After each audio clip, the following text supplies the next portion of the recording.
Bom dia, pessoal, tudo bem? Vamos aguardar só 5 minutinhos? A gente já começa, tá bom?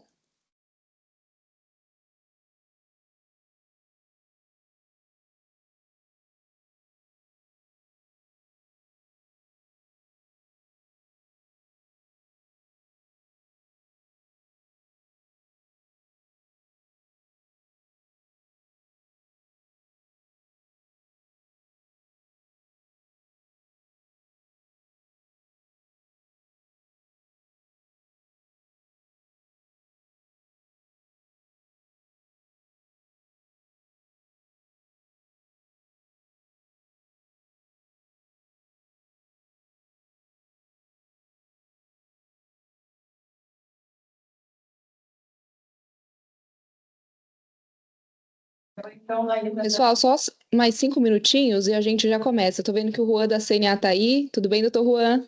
Só um minutinho.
Agora sim, foi. Você consegue me ouvir bem aí, Caroline? Oi, Juan, tô conseguindo te ouvir sim. O Beleza, beleza. Gabriel também tá na sala, né? Eu coloquei já ele como apresentador. Sim. Uhum, Tá tranquilo. certo. E o Thales vai entrar? Não, Vai não, tá não. estranho. Vai ser só o Gabriel mesmo. Ah, então tudo bem. E a Viviane também não, vai ser só você, né? A princípio, sim. Então tá bom.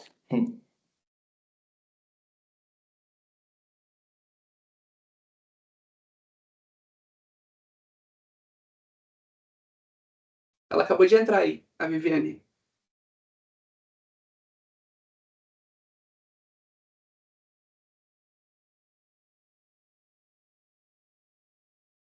Só que eu acho que ela tá com. O microfone não tá desabilitado ainda, Vivi.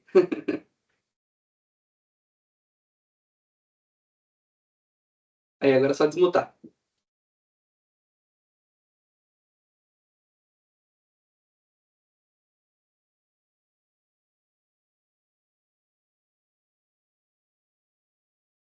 Bom dia, tá me ouvindo? Tudo certo, né? Agora sim. Um pequeno problema técnico só.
Olá, pessoal.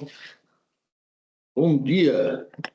Quero aqui cumprimentar aí o Consulter, o Zé Osvaldo, a Beatriz. É o mês lilás hoje, né, Beatriz? Para todas as mulheres aí. Cumprimentar a Viviane da CNA. Olha a Viviane. Bom dia, tudo bem? O Gabriel também. Todos da CNA, agradecendo o apoio da CNA. Peço para vocês encaminharem um abraço ao doutor Daniel Carrara, que esteve aqui conosco na nossa reunião do Senar, apresentando as prestações de contas do segundo trimestre. Foi uma reunião muito boa. Recomendações ao doutor Daniel e ao doutor João Martins, por gentileza. Cumprimentar os nossos presidentes sindicatos aí, em especial os nomes que eu já citei, e dizer que é um momento muito importante para todos nós. Nós que precisamos sempre reforçar a importância do planejamento, né? Planejamento, em todos os sentidos, eles são fundamentais. O país nosso, Brasil, ele cresceu por causa de um forte planejamento de longo prazo. Por isso que nós tivemos aí o Proálcool, por isso que nós tivemos a Petrobras, por isso que nós tivemos aí usinas fantásticas de hidrelétricas, como Itaipu, como também a Embrapa. Então, sem dúvida nenhuma, o planejamento ele traça um momento oportuno para que a gente possa refletir as ações, os focos que a gente tem para que a gente possa chegar nos objetivos. Então, mais do que nunca, o planejamento sucessório rural é mais importante ainda, porque hoje os nossos filhos saem das nossas propriedades para cursar cursos fora, depois não querem voltar, e nós precisamos, principalmente agora que estamos num momento tão tecnológico, né, tão importante, e temos aí um compromisso do governador Tarcísio de resolver o problema da conectividade no campo, e não simplesmente na sede da propriedade rural, mas em toda a propriedade, para que nós possamos levar as tecnologias importantes para que a gente possa ter ganho de produtividade, ganho que dê as condições efetivas de manter o homem e a mulher no campo. Quero aqui cumprimentar o Pedro, que está aqui conosco, o doutor Pedro, a doutora Ângela, que está aqui conosco também, a doutora Ângela que ajudou a construir esse processo aí junto com a Viviane, com o Thales. Agradeço muito. Está aqui a doutora Carol e também a Isabela do Senar. Então, é um momento muito importante hoje. Quero agradecer cada um dos senhores que estão aqui. E esse projeto desse planejamento sucessório, nós temos hoje um programa do Senar específico para isso.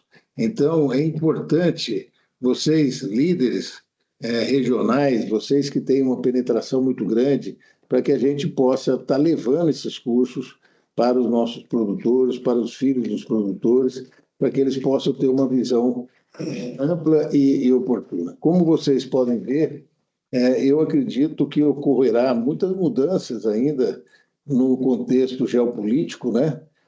Hoje, com as guerras que nós estamos vendo no mundo, e nós estamos observando que não tem alimento, estoque de alimento no mundo. A gente vem falando isso porque existem as traders que fazem o movimento do processo como um todo, mas você pode observar que nós sofremos esses últimos 3 anos com a baixa da venda da nossa arroba de gado, e você vê que até os Estados Unidos hoje está fechando as suas estruturas porque não tem animais para abater. Então você vê que, sem dúvida nenhuma, o mundo não tem estoque de alimento. Então, o Brasil, pelo ter um clima tropical e nós criarmos as condições específicas, mesmo o governo dificultando muito com o arcabouço fiscal, sem fazer reforma administrativa, uma reforma tributária que está sendo muito complexa. Criamos aqui um departamento dentro da federação, junto com a CNA. Então, você vai ver, hoje nós estamos falando do maior IVA do mundo, 28% a 29%, um absurdo, fora o aumento do combustível que ocorreu no primeiro trimestre. Então, é muito difícil o nosso país, mas eu acredito que se nós conseguirmos melhorar nossa produtividade, melhorar nosso planejamento, a gente teria mais sustentabilidade para que a gente possa manter. Então, essas seriam as palavras iniciais. Quero agradecer, aproveita e tira as dúvidas todas. O nosso palestrante, Gabriel, é um profissional da área muito profundo nessa área e aproveite o Senar, que tem esse projeto para utilizar aí para que a gente possa fortalecer os nossos produtores, a sua sucessão e seu planejamento. Quero aqui verificar se o doutor Pedro quer falar alguma coisa. Não, doutora Ângela. Eu quero falar rapidinho. Então, bom dia a todos.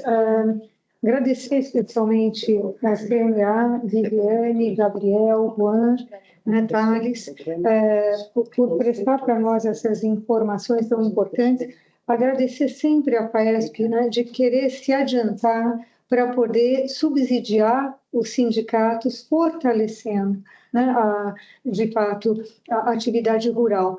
E é muito importante, né, essa palestra sobre o planejamento sucessório, por um lado, para a defesa da propriedade, segundo lugar, pela defesa da família, não é verdade? E depois, para o fortalecimento de vínculos familiares também. Hoje nós temos muitos problemas em relação, né, à continuidade, né, com a herança, com a propriedade.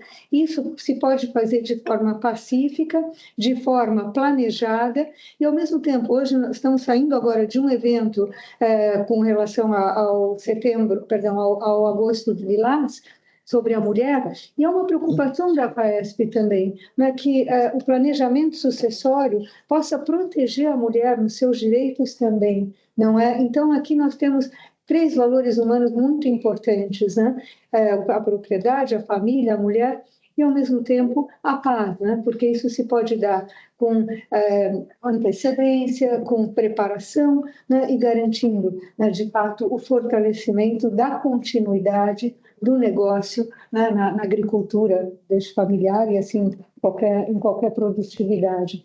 Muito obrigada, e muito obrigada especialmente aos nossos palestrantes e ao nosso querido presidente aqui, né, que, de fato, se adianta para poder, né, prestar todas essas informações aos sindicatos. Obrigado, doutora Ângela. Eu pergunto para a Isabela se ela quer falar alguma coisa.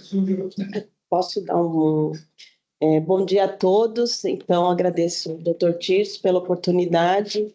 Estou vendo alguns instrutores aqui do programa que nós temos no Senar, né, de sucessão familiar, e aproveito essa oportunidade para divulgar mais esse programa que nós elaboramos, buscando trazer para a realidade do rural, que é o quê? Dar continuidade à herança e a continuidade à produtividade e à produção de alimentos, assim como o doutor Tirso falou, dessa preocupação na produção de alimentos. Então, a sucessão familiar também é um aspecto importante que os sindicatos devem se preocupar e voltar esse olhar e sensibilizar os seus associados, os seus produtores para isso. No nosso programa, nós começamos com a questão de relacionamentos familiares, então a gente trabalha com unidades familiares, são 8 famílias por programa, e ao final dele, passando por questões jurídicas, eles saem com um planejamento familiar indicado e já direcionado para aquilo se resolva da melhor forma possível, com o menor custo. Então, nós estamos à disposição aqui para as dúvidas que vocês tiverem em relação a isso. Obrigado, Isabela. Passo a Viviane. Viviane, palavras toda tua na sua coordenação aí. Bom dia, é uma honra com grandes nomes aqui à mesa, junto conosco. Em nome da CNA, eu gostaria de agradecer primeiramente à FAESP por essa oportunidade. Eu acho que o objetivo era não só trazer as questões gerais e informativas que são tão caras ao produtor rural, principalmente com relação ao planejamento sucessório, mas também fortalecer o treinamento que a FAESP já tem, voltado especificamente para isso, com relação ao planejamento sucessório. Eu acredito que é apenas um apoio, efetivamente, de cunho informativo, mas gostaria de agradecer, enfim, em nome do presidente, e uma satisfação aqui também encontrar a colega Ângela, né, que a gente se encontra muito nas reuniões do Conselho Jurídico. E, bom, acho que sem mais delongas, eu vou só fazer uma breve apresentação do Gabriel. O Gabriel, ele é presidente do Ingeta, né, que é um instituto do qual eu, Renato Conchon e o Dr. Rude Ferraz fazemos parte, inclusive, que é um Instituto de Gestão de Estudos de Tributação do Agronegócio. Ele também é especialista em Direito Tributário Internacional pelo IBDT e possui o MBA em Agronegócio pela USP, Exalc. Ele também é membro do Comitê Tributário da Sociedade Rural Brasileira, mas eu acho que mais importante do que o currículo é trazer aqui para vocês que ele além de uma família de produtores rurais, ele é produtor rural e ele tem uma expertise em questões do dia a dia, efetivamente, do produtor rural. Então, ele vai trazer aqui para a gente não só uma questão de base operacional, né, mas acredito que essa fala da Ângela, que nos precedeu, ela foi bem, bem importante. Ele vai trazer questões de governança, digamos assim, questões fundamentais que o produtor rural precisa se atentar ao optar por fazer um planejamento sucessório, que por vezes as pessoas, quando vão tratar do tema, elas vão direto para o cunho técnico, tributário e operacional. Não, o que a gente pretende aqui com essa live, e a ideia de trazer o Gabriel, e eu conversei muito, né, com o Juan, com o Dr. Ruth, com a doutora Tassiana, que internamente na CNA, era justamente trazer, como eu posso dizer melhor, talvez diretrizes para que o produtor rural se sinta seguro ao fazer a opção por um planejamento sucessório. E essa é a nossa ideia da live de hoje. Presidente, mais uma vez, eu não tenho que palavras para agradecer. Inclusive, me foi designado agora de manhã uma mensagem agradecendo muito essa oportunidade, que seja o primeiro de muitas trocas, né, com relação ao tema tributário. Eu e o doutor Juan ficamos na CNA, mas sempre à disposição de vocês para sanar qualquer dúvida que eventualmente tenhamos. Juan, você gostaria de ter algumas palavras? Eu acho que vocês já resumiram muito bem essa questão do planejamento sucessório. Realmente, na primeira vista, a gente pode pensar que seria só a parte tributária, mas ele vai muito além, né? Vai para a parte civil, enfim, planejamento, própria estrutura familiar, como a doutora Ângela falou. Mas eu acho que, sem mais delongas, acho que eu vou passar a palavra aqui para o Gabriel, que tem muito mais competência para falar sobre o assunto, né? Só estou com uma dúvida Eu só não sei se o microfone dele o está microfone... habilitado. Tô sim. Oi, Gabriel. Bom Tudo dia. bem? Obrigado. Pronto. Fica à vontade, Gabriel.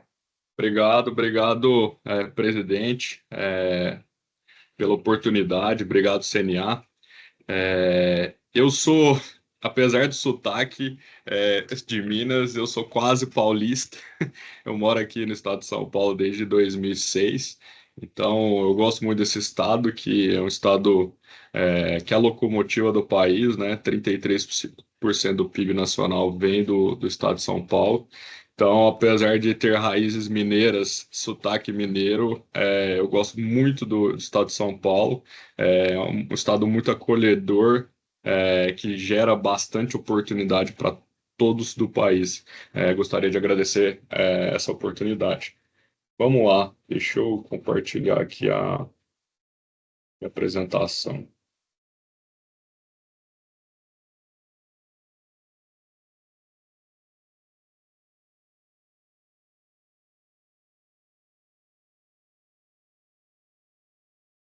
Vocês já estão vendo ou não? Sim, Gabriel, só no modo de apresentação, estamos vendo já. Isso.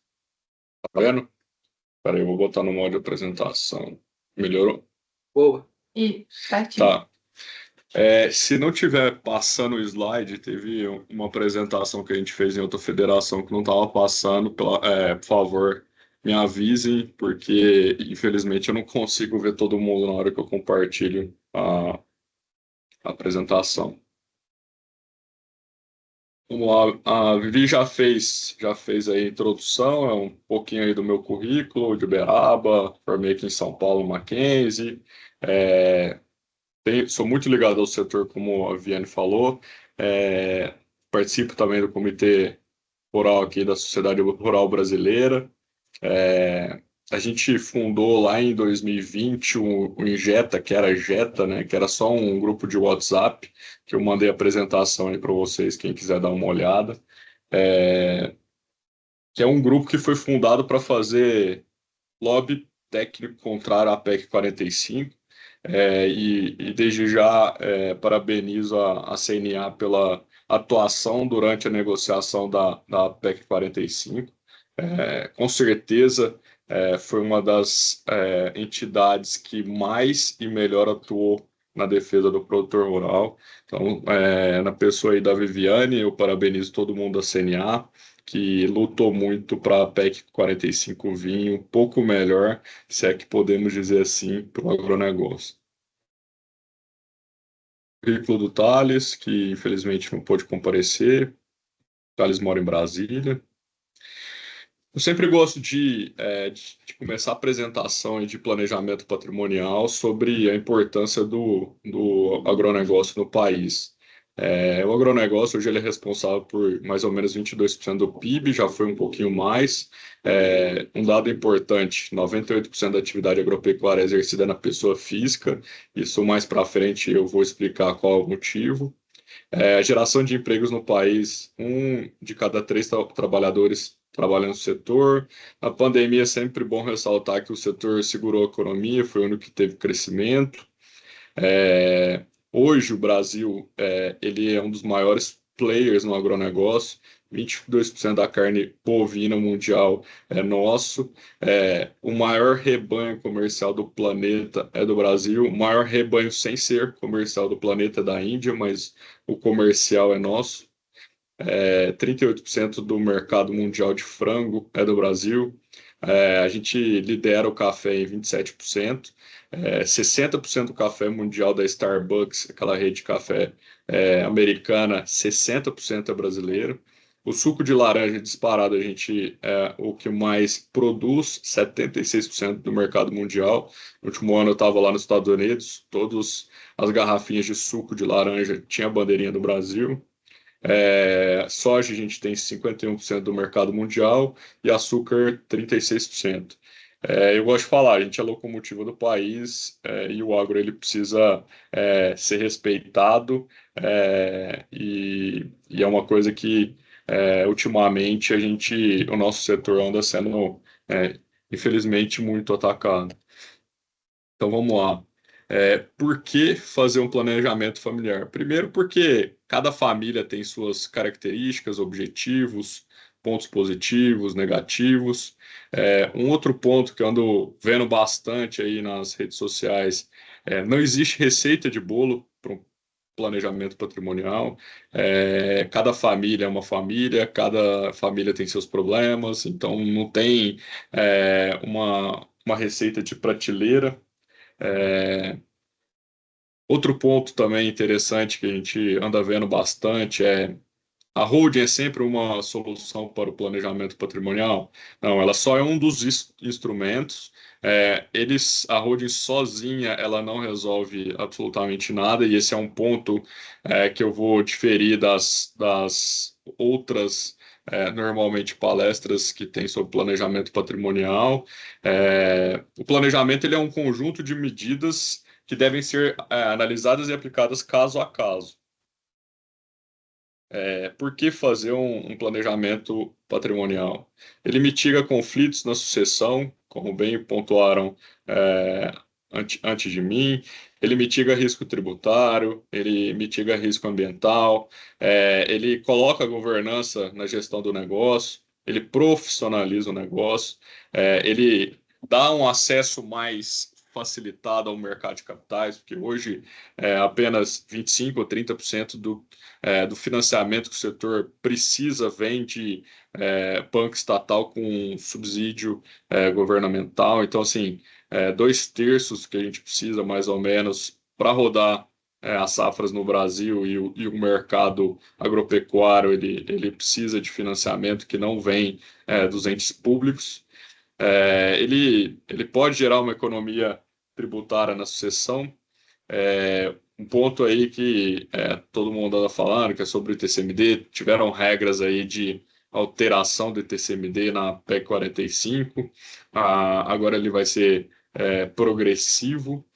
O estado de São Paulo hoje ainda é um dos estados que menos cobra ITCMD ainda no Brasil, 4%. E o Brasil hoje ele é um dos países que menos cobra imposto sobre a sucessão. Então essa é a tendência no futuro bem próximo, tá, dessa alíquota aumentar. Então o planejamento patrimonial ele pode economizar para quem, obviamente, tem interesse em fazer um adiantamento dessa sucessão, uma economia no ITCMD. E um outro ponto que a gente, e eu como venho de família de produtor rural, o produtor rural ele nunca se prepara, ou a maioria não se prepara para as tempestades, né? O agro ele está sujeito a fatores muito mais externos do que outros setores, como a indústria, por exemplo. Então, por exemplo, chuva demais, chuva de menos, granizo, geada. Então, são fatores que estão fora da alçada do homem. Então, essas tempestades, elas vêm, igual o presidente falou em relação a, por exemplo, a arroba do boi, são ciclos econômicos. O boi está muito baixo, a arroba do boi está muito baixo, o que acontece? O pessoal vai matando matriz. A matriz no futuro vai faltar. No futuro, normalmente, o boi, salvo o melhor juízo, o ciclo econômico é de 5 anos. Então, faltando matriz, vai faltar reposição de bezerro, e aí a arroba do boi tende a subir. Tá sem som? Pode continuar, tá assim. Tá normal, Gabriel. Tá, porque mandaram uma mensagem que tá sem som. É porque não, quando as pessoas são admitidas na sala, já são admitidas com o microfone fechado. Tá bom, tá bom. Desculpa.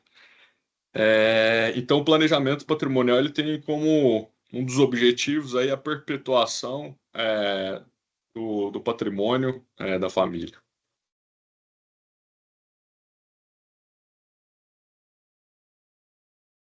Segundo estudos, estima-se que 95% das empresas são familiares. No agro, como eu falei, 98% da atividade agropecuária é realizada na pessoa física. Nos Estados Unidos e na Europa, esse número ele vai de 78% a 80%. Basicamente, então, o mundo dos negócios ele gira em torno de empresas familiares. Um dado interessante aí da Ernst Young é que apenas 1/3 das empresas familiares ela passará da primeira para a segunda geração. Ou seja, 2/3 ou serão fechadas ou serão vendidas para players mais organizados. Uma empresa familiar ela é marcada por conflitos, né? Então, e segundo essa pesquisa da Ernst Young, os principais conflitos são entre irmãos e irmãs, entre pais e filhos. E qual que é o principal motivo? Você foi criado para ser sócio de alguém da sua família ou apenas para ser família? Um outro ponto, você escolheria seu parente para ser seu sócio? Porque na sucessão, quando ela não é programada, a sucessão ela é imposta e as pessoas se tornam sócias de quem eventualmente elas não querem ser sócias. Tá? Então, um outro ponto que eu sempre falo, a sucessão, o planejamento patrimonial, ele é um processo. Por isso que eu falei que a holding não é a solução dos problemas. Por quê?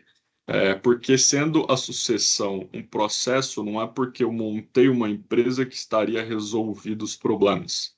Então, a sucessão ela tem que ser planejada, ela não pode ser um evento único, tá? Então, tem que ser escolhido as pessoas que vão administrar, onde esses assuntos empresariais eles devem ser discutidos.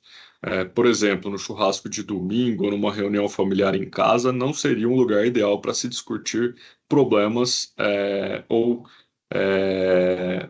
assuntos da empresa.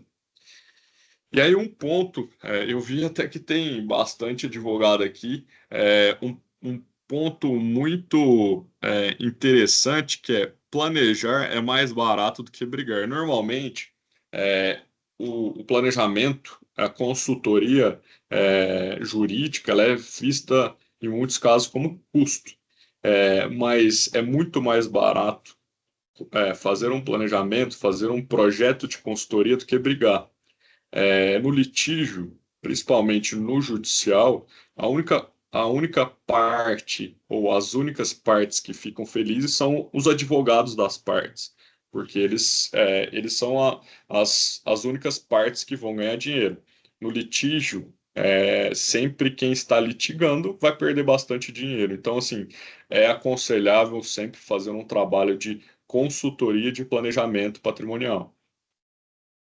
E aí um ponto diferente que eu sempre bato aqui nas discussões e nas apresentações que eu faço é na questão da governança, tá? A governança, ela é da sopa de letrinhas lá do ESG, que eu vou abordar mais pela frente, é o G, né, que a governança vem de governance em inglês. Então, a governança, o que que é? É um conjunto de práticas e políticas que visam garantir que uma empresa seja gerenciada de forma eficaz e transparente. Isso para proteger os interesses de quem está envolvido, no caso nosso, dos entes familiares. E para isso, precisa definir de forma bem cristalina qual é o papel e qual é a responsabilidade na administração da empresa, prestando contas, tendo transparência e também aderindo a padrões éticos e legais, tá? Então, a governança ela é muito importante. Por isso que eu estou batendo na tecla que montar uma empresa, uma holding, não é a solução dos problemas. Se não tiver uma definição clara desses conjuntos de práticas, políticas e processos, vai ter briga familiar. E briga familiar, como eu falei no slide anterior, ela é muito onerosa para a família, tá? Então, o objetivo é mitigar riscos, promover a sustentabilidade do negócio, evitar briga e aumentar o valor da empresa para quem é dono, para os acionistas, em caso de SA, para os cotistas, né? Se alguém tiver alguma dúvida, algum comentário, por gentileza, pode fazer, tá? E aí, um outro ponto que na atividade agropecuária sempre é levantado, é melhor eu ter atividade na pessoa jurídica ou na pessoa física, tá? Se a gente levar em consideração somente o aspecto tributário, hoje, com certeza, na maioria dos casos, vai ser mais benéfico e vantajoso ter as atividades na pessoa física. Isso daí vai ter uma grande mudança em relação à reforma tributária, que criou um teto aí de 3.600.000 para os produtores não serem considerados contribuintes do IBS, que vai ser o novo tributo aí que aglutinou 5 outros tributos. Então, hoje, atividade na pessoa física, na seara tributária, com certeza ela é mais benéfica, tá? Então, mas o que eu sempre falo é que um planejamento patrimonial ela não deve levar em consideração somente fatores tributários. E por que isso? Porque os fatores em relação à governança e à sucessão eles também devem ser levados em consideração. E, na maioria dos casos, apesar de eu ter uma atividade mais eficiente do ponto de vista tributário, às vezes, do ponto de vista de governança e na questão sucessória, ela deixa muito a desejar. E deixando a desejar, ela cria eventuais riscos de litígio. Tá? O ideal sempre é proteger o patrimônio da família, segregando atividade e risco. Tá? E as vantagens da estruturação e da atividade, outro ponto, né? Que são as melhores práticas ambientais, sociais e de governança. Tá? que é o famoso ESG, que é Environmental, que é o ambiental, o C é o Social, que é o social, e o G, que é o Governance ou governança, tá? Na minha visão, o X da questão é a governança, porque se você não tiver governança, se você não tiver qual o papel de cada pessoa no desempenho das atividades diárias da empresa, você não tem um controle do que está sendo cumprido em relação ao meio ambiente, em relação às questões sociais também, que atualmente são muito importantes. Os impactos imediatos da ausência de governança familiar no agronegócio, e aí é um ponto assim muito comum em relação às atividades familiares agropecuárias. Quando falece a primeira geração, o patriarca e a matriarca, começam a surgir os conflitos internos. E que chegam, em alguns casos, à impraticabilidade da continuação do negócio. Normalmente, o patriarca e a matriarca que quem constituiu o patrimônio, que fez o patrimônio ou que herdou o patrimônio, são as pessoas que conseguem dar unidade aos negócios familiares, né? Então, quando se falece, começam a surgir as rusgas, as arestas que não foram aparadas corretamente. Se não tiver governança, se não tiver as normas de que os sucessores devam cumprir, não tiver divididas as tarefas e as responsabilidades de cada um no negócio, começam a surgir os conflitos. E, além disso, eu gosto muito de falar de um palestrante muito renomado em relação ao agro, chama Ricardo Arantes. Depois, se vocês quiserem dar uma olhada no que ele fala muito sobre administração rural, tá? E um ponto que ele sempre fala é que, normalmente, no agro, as pessoas, o patriarca, a matriarca, sempre fala muito mal do negócio. Não, porque o negócio está muito complicado, o negócio muito ruim, que a marca é apertada. Então, a geração que iria ou que vai suceder, ela passa a vida inteira escutando os líderes da família, o patriarca e a matriarca, falando mal do agronegócio. Então, o que acontece em vários casos? A segunda geração, a geração que vai assumir o negócio, não quer dar continuidade ao negócio. Por quê? Porque, como eu falei, ela sempre escutou os pais falando mal do agronegócio. Então, vai fazer direito, vai fazer medicina, vai fazer outras coisas que não estão ligadas à atividade agropecuária. Então, se misturando pessoas na sucessão que uns querem continuar a tocar um negócio e outros que não estão, que não desejam continuar o negócio, surge, se não tiver um planejamento patrimonial, as brigas. Eventualmente, se essa sucessão não estiver definida, na maioria dos casos, o que acontece é o patriarca ou a matriarca morre, a primeira coisa que surge é a questão da venda das propriedades rurais, do negócio familiar. Então, por isso que é muito importante que essas regras de sucessão elas já estejam dispostas antes de que a primeira geração venha a faltar. Eu tenho um caso muito interessante de um cliente que eu participei, que o patriarca estava com 92 anos e ele arrendou a fazenda por mais 25 anos, achando que ele seria imortal. Então, aconteceu que depois de 2 ou 3 anos ele veio a falecer. E o contrato dessa fazenda estava amarrado em mais anos porque ele era oponível aos herdeiros. E aí você cria uma situação de que você não consegue, nem se você precisar, vender, a não ser com um deságio bem grande, porque normalmente quem compra uma fazenda não quer uma fazenda que esteja atrelada a um contrato muito longo de arrendamento ou de parceria, tiveram que cumprir esse contrato. Então, e aí, o outro ponto que acontece muito no agronegócio é que, a partir do momento de que a primeira geração ela vem a faltar, surge um controle difuso, que são muitos herdeiros. Isso acaba impactando o negócio. Antes tinha unidade, com o falecimento do patriarca e da matriarca, dos líderes, acaba tendo um controle difuso. Isso é muito comum nas famílias do agronegócio. E aí, esse ponto que eu já abordei. Os sucessores, alguns não estão preparados e outros não querem participar da operação. Um outro ponto importante que eu não coloquei aqui no slide é a diferença entre sucessor e herdeiro.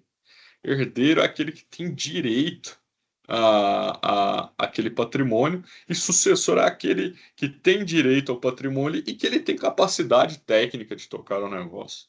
Então, por isso que eu falei que a sucessão ela é um processo, ela não é um fato isolado. Então, ela deve ser considerada por alguns anos para se preparar as pessoas, os sucessores, para assumir o negócio da família.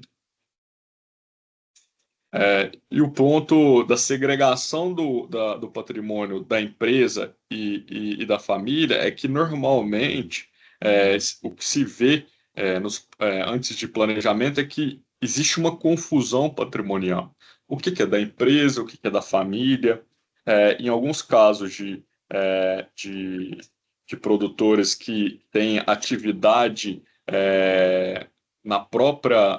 desenvolvida na própria terra, o que acontece é montar uma empresa agropecuária, que essa empresa será remunerada pela empresa operacional, pagando arrendamento dessas terras, e esse arrendamento vai virar dividendos para ser distribuído para a empresa, para não ter ingerência na empresa operacional que gerou esse patrimônio grande para a família.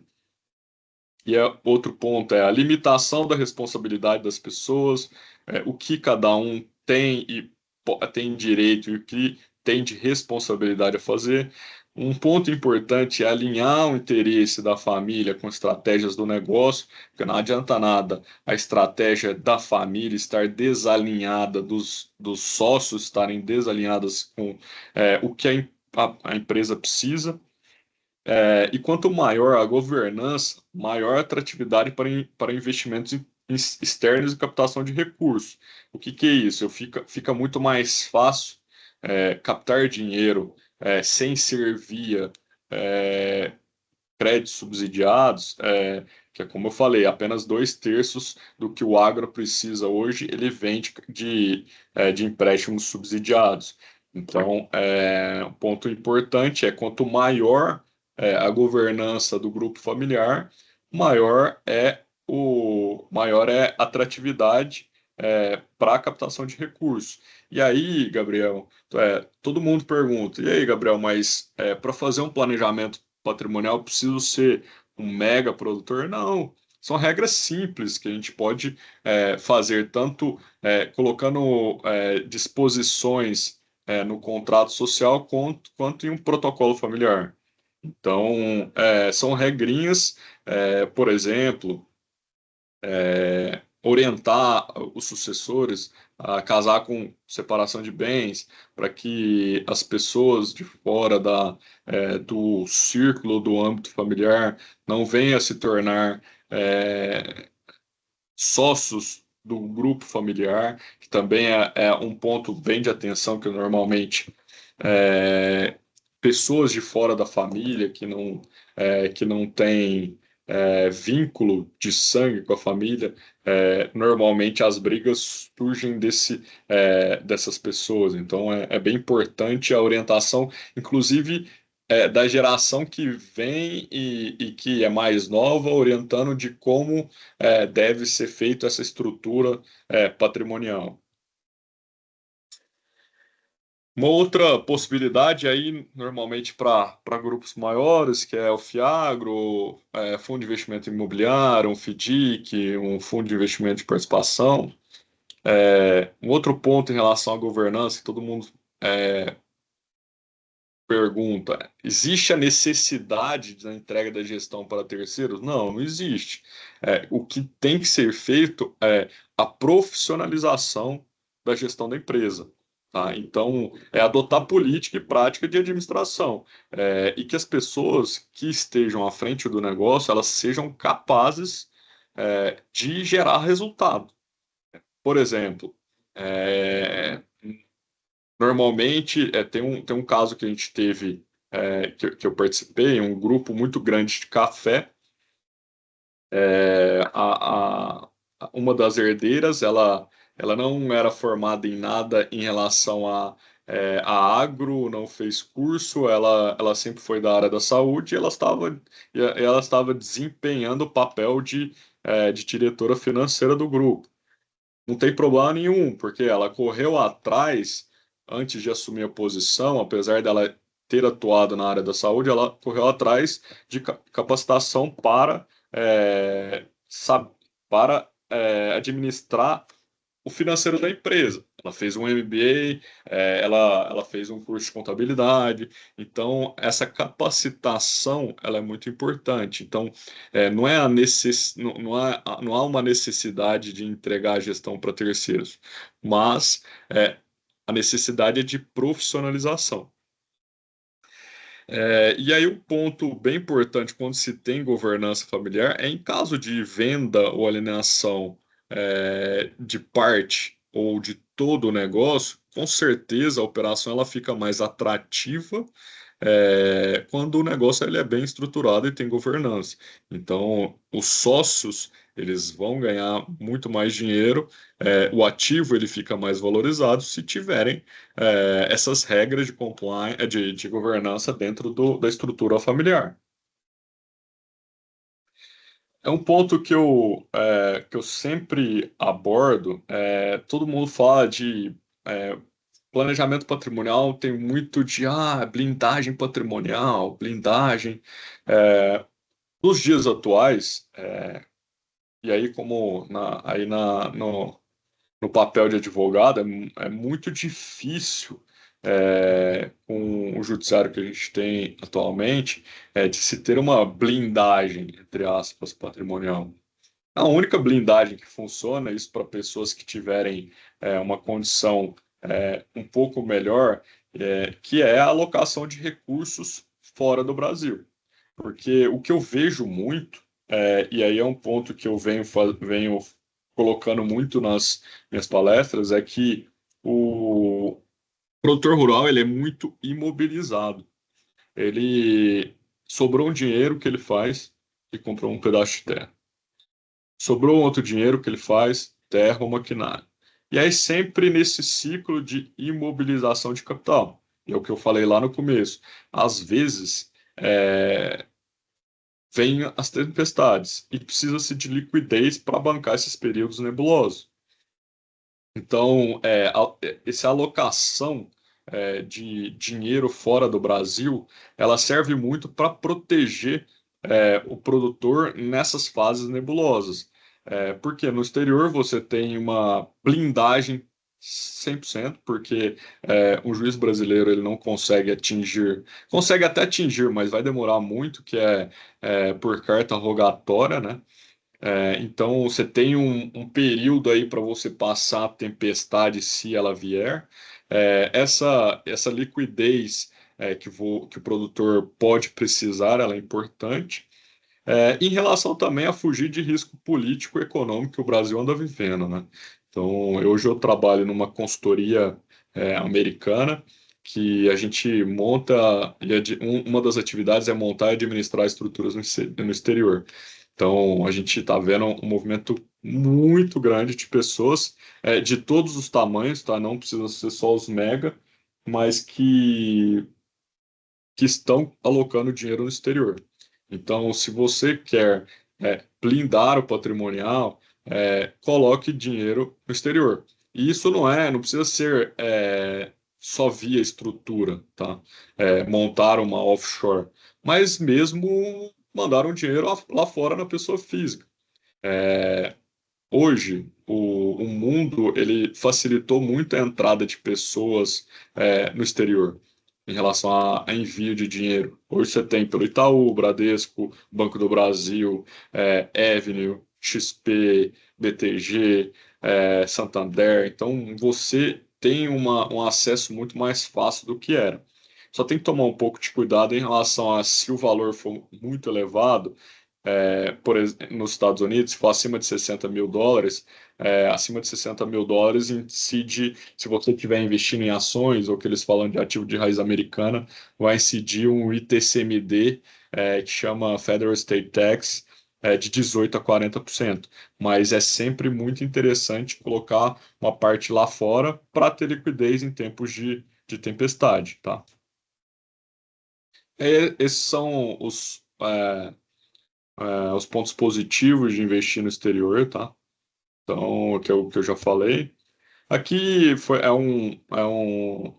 um desenho que eu extraí da apresentação do Vilar, que é um dos consultores, um dos melhores consultores aí do Banco do Brasil, que quem tiver conta no Banco do Brasil, acho que podem fazer contato com ele, que o primeiro planejamento, que é o mais simples, que a pessoa física integraliza, entre aspas, numa holding rural, uma agropecuária, e dessa agropecuária você faz um contrato.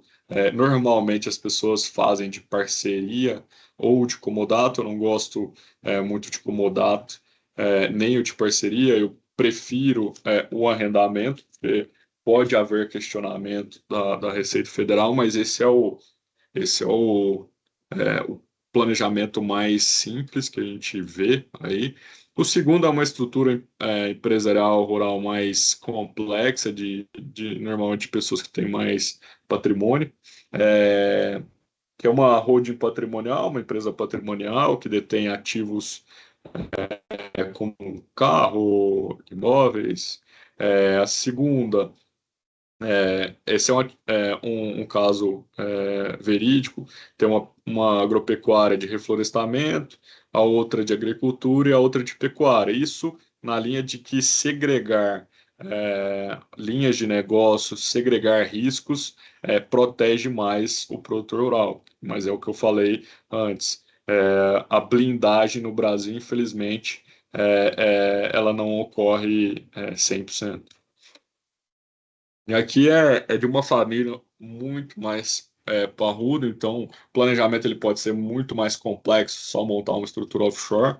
Aqui nesse caso, a família tem uma private investment company, que é essa PIC, que é uma estrutura no exterior, tem uma holding, e a holding é dona de uma empresa patrimonial e uma empresa de participações. E essa holding patrimonial limitada, ela faz uma parceria, um arrendamento via pessoa física que monta-se um condomínio da família.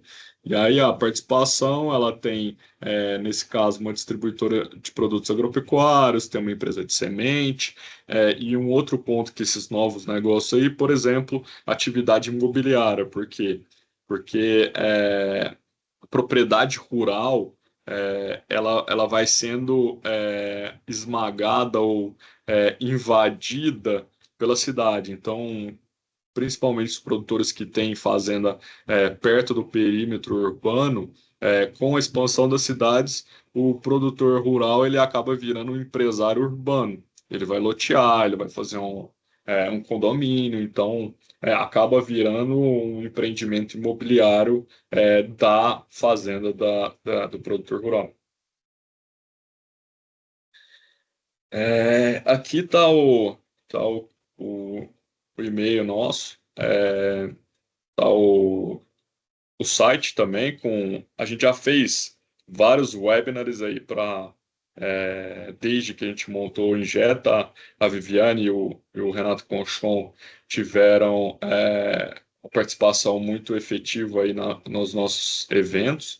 Então, todos os eventos estão lá gravados. A gente fez evento com o pessoal da CNA, SRB, Sociedade Rural Brasileira, a BCZ, Sucos BR, Abrapeixe, a Biov, com políticos como Pedro Lupion, que é o presidente da frente, com Aguinaldo, que era o ex-presidente, a gente fez com a Teca Vendramini, que é ex-presidente da Rural, a gente fez com o Palmero Jucá, senador, a gente fez com ex-presidente Michel Temer. Então tem um conteúdo muito interessante para quem quiser aprender um pouquinho mais sobre a tributação, sobre o agronegócio, que é esse trabalho de formiguinha que a gente fez.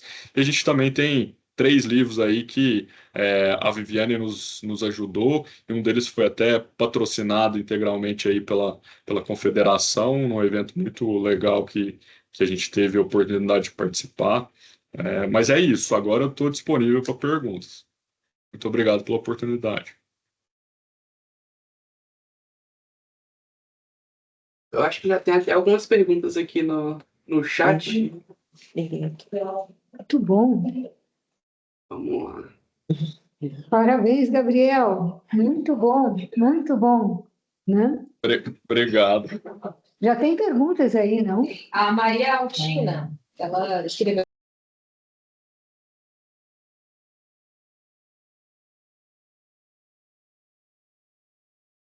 Estão me ouvindo? Vou ler aqui as perguntas, então, Gabriel. A Maria Altina colocou no chat. Na sua opinião, a inovação tecnológica pode dar mais interesse para as novas gerações permanecerem no agro? E ela continuou, né? A primeira geração pode deixar o testamento beneficiando a segunda geração futura, netos? Esse tem mais perguntas em cima. Vamos. Tá, vamos lá. A inovação tecnológica pode dar mais interesse? Eu acho que sim. Eu acho que sim. Isso já está acontecendo em várias regiões aí do Brasil. Existe já vários polos muito interessantes de produção tecnológica, tá? Eu tive a honra de fazer um MBA, né, na Exalc, lá em Piracicaba, e de fazer um curso AgroCEO lá também em Piracicaba, que é um excepcional polo, quiçá acho que o melhor do Brasil em relação a conhecimento agropecuário. E eu até recomendo quem quiser, quem puder estudar os cursos da Exalc do PSEG, são muito bons. Lá em Piracicaba tem hoje o maior centro chamado AG Garage, que hoje, salvo engano, é em parceria com a PricewaterhouseCoopers.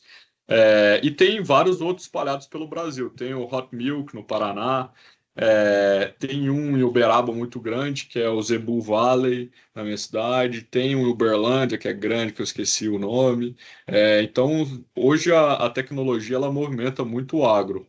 E eu acho que sim, com certeza isso vai atrair bastante gente nova para o setor. A segunda pergunta da Maria Altina: a primeira geração pode deixar em testamento beneficiado a segunda geração futura? Então, na verdade, é a terceira geração, né? Se tem a primeira são os avós, depois os filhos, depois os netos. Maria Altina, pode, mas tem que respeitar em relação a testamento da primeira para a terceira, tem que respeitar a legítima, né? Porque os herdeiros necessários, eles são os filhos, né? Mas o que está disponível pode sim ser objeto de testamento, sim. Pode seguir, tem mais uma aqui do Eduardo Togueiro.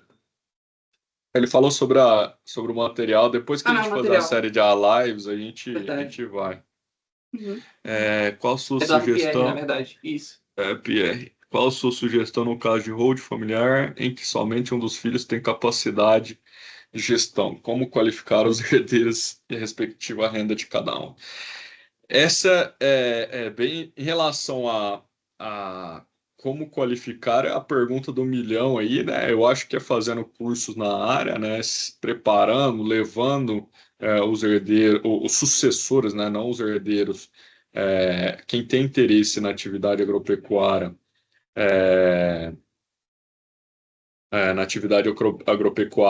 qualificar essas pessoas, e aí tem uma diferença entre quem está no negócio e quem não vai participar no negócio. Então, quem está no negócio recebe prolabore. quem não está no negócio recebe dividendos, quem não trabalha no negócio. Então, inclusive tem cláusulas que a gente consegue colocar de saída de sócio para desincentivar esse tipo de saída, porque eu acho que a unidade familiar ela é mais forte quando todo mundo está, porque eventualmente se alguém sai, acaba tendo que vender. Então, eu acho que esse ponto é importante. Dá para a gente dá para a gente criar mecanismos para que quem queira trabalhar na gestão e no negócio continue trabalhando, e para quem não quiser trabalhar, receba só dividendos. Antes de entrar aqui na empresa, eu estava participando de um planejamento patrimonial de que o patriarca veio a falecer, ele já era separado da ex-esposa, da mãe dos herdeiros. Dois ficam na atividade e um não. Um é da área da saúde. Então, o que é da área da saúde, ele participa das decisões estratégicas da empresa, mas ele não participa do dia a dia da empresa, e, portanto, ele não recebe prolabore. E sim, ele recebe dividendos. Com certeza tem jeito. Beleza, acho que mais alguma pergunta? Aproveitem aí, pessoal. O Gabriel está toda à disposição para responder perguntas.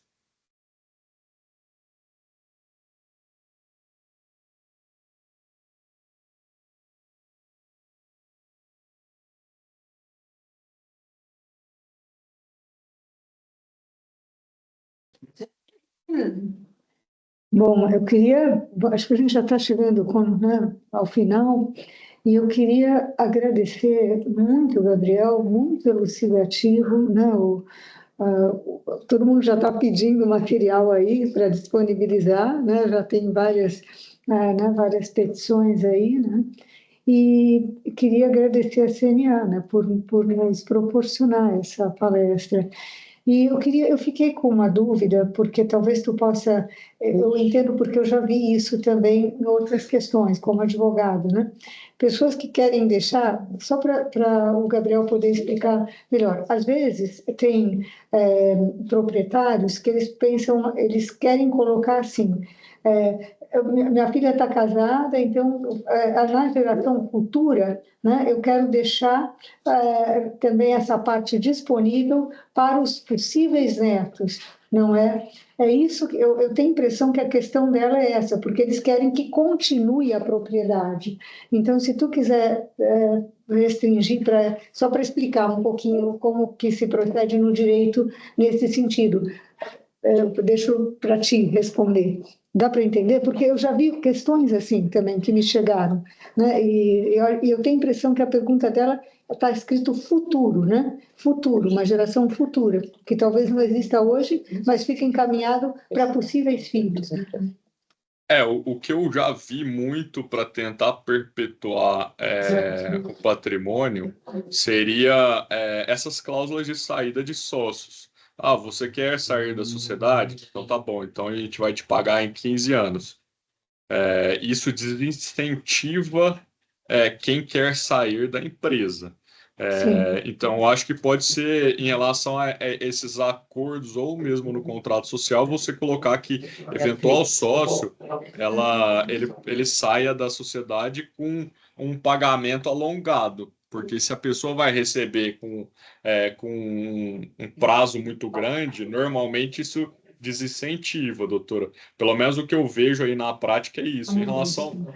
Ou mesmo o que eu falei, na parte disponível, eventualmente, se quiser doar isso para os netos, acho que poderia, mas eu não sei se isso teria muita efetividade em relação ao objetivo de perpetuar, porque você vai doar para uma terceira geração que às vezes ela está muito. É a ideia que eles têm.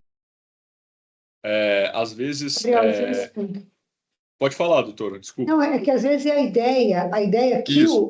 o proprietário tem, porque ele quer que aquele negócio continue. E muitas vezes eu trabalhava até para conseguir que as gerações ficassem no negócio. Assim, quando eu trabalhava no governo até, porque era difícil, às vezes não queriam continuar o negócio. Mas a necessidade, a garantia de que não ia ficar só com os filhos, que ele já queria que os netos também, e possíveis netos. Isso é uma ideia, dá para entender? Assim, é o desejo que ele tem, que depois ele quer testar daquela forma. E não é pouca gente. E, talvez aqui em São Paulo não vi tanto, mas vi Acre, Rondônia, outros lugares. E eu acho que essa pergunta que ela queria dizer, né? Se, com esse desejo de perpetuar a tua propriedade e continuar o teu agronegócio, se existe essa possibilidade. Eu posso responder também, mas eu achei que poderia ajudar. Mas era isso.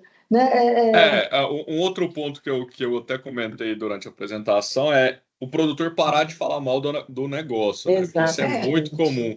Então, não é uma questão nem jurídica, é uma questão de posicionamento mesmo. Então, o patriarca ou matriarca, nossa, esse trem é ruim. Isso aconteceu comigo, tá? Meu pai sempre, não, porque a vida aqui é muito difícil, porque não sei o quê, tem aquilo, faltou chuva, choveu demais. Não, Gabriel, vai para São Paulo, porque lá em São Paulo você vai ganhar dinheiro, você vai ser advogado e não sei o que. Então, isso acaba desestimulando, né? Então, acho que primeiro é o posicionamento de engajar essas gerações que estão vindo, né? Também eu acho que é uma questão até extrajurídica, né? Acho que a questão, o ponto central é trabalhar na fuga do campo, né, Gabriel? Acho que esse ponto é essencial, inclusive, aproveitando esse gancho, Ângelo, a gente também tem aqui na CNA uma comissão, que é a Comissão das Jovens Lideranças, né? E essa comissão ela é responsável principalmente por esse trabalho, porque se a gente não, digamos assim, não traz para perto os jovens digamos assim, do sistema, esses jovens fatalmente eles vão dar fuga ao campo e aí impossibilita qualquer tipo de sucessão, né? Eu queria dar uma palavrinha sobre o programa, porque eu estou vendo várias abordagens aí que nós temos no nosso conteúdo, mas eu vou trazer um relato assim de uma turma que já concluiu. Então, o programa trabalha com as famílias, então geralmente é um pai, um filho que vai suceder e tal, né? Então, a gente percebeu em algumas turmas que chegavam com os conflitos e assim do pai não vê como uma empresa aquela propriedade que ele tem, mas como uma extensão da casa dele, não saber, não respeitar também o conhecimento do filho. Então a gente começa o trabalho discutindo essas questões entre o sucessor e o que será sucedido. E também não é uma questão de falar de morte, né, que vai morrer, e aí depois que ele morrer não interessa o que vai acontecer com a propriedade.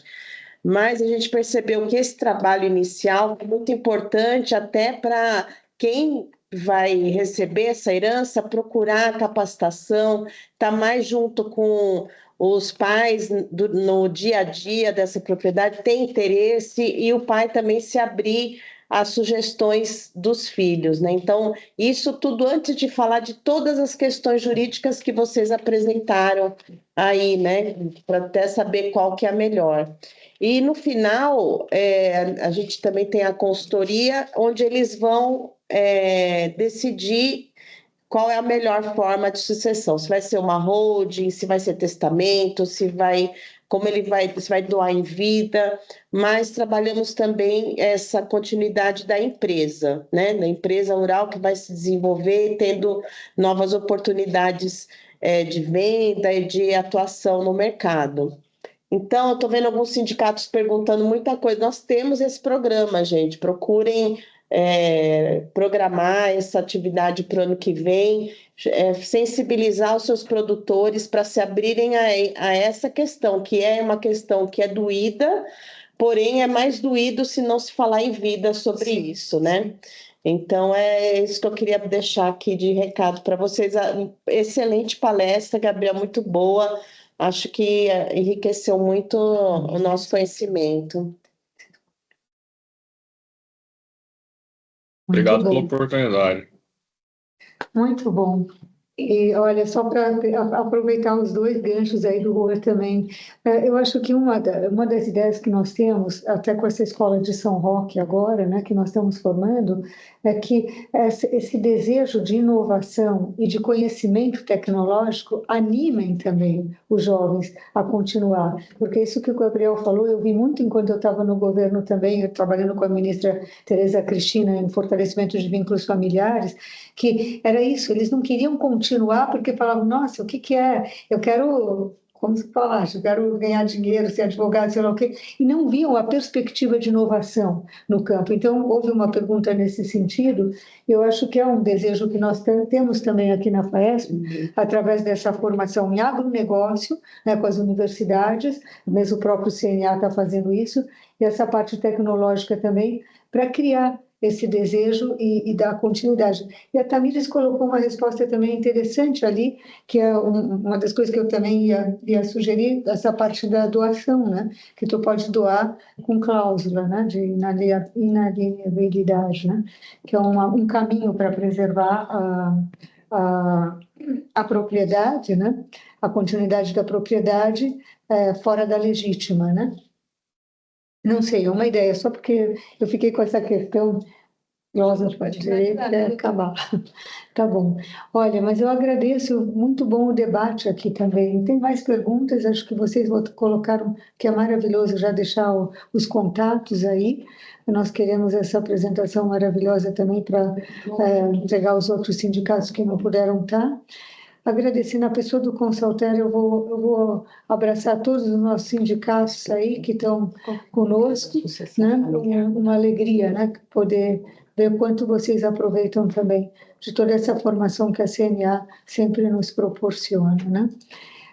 Muito obrigada, Vivi, muito obrigada, Juan, muito obrigada, Gabriel.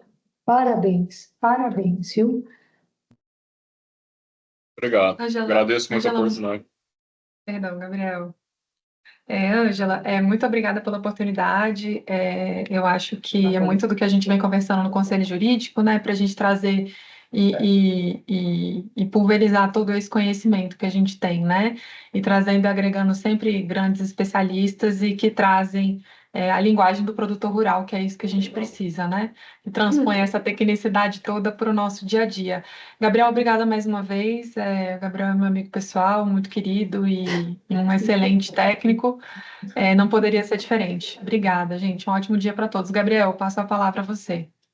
Obrigado pela oportunidade, pessoal da FAESP, Juan e a Vivi também, que sempre me apoiou desde o começo aí, e a CNA também pela oportunidade. Muito obrigado, que a CNA sempre foi parceira e sempre falo que é uma das entidades, que, se não for a que mais defende o produtor rural, pessoa física. Muito obrigado.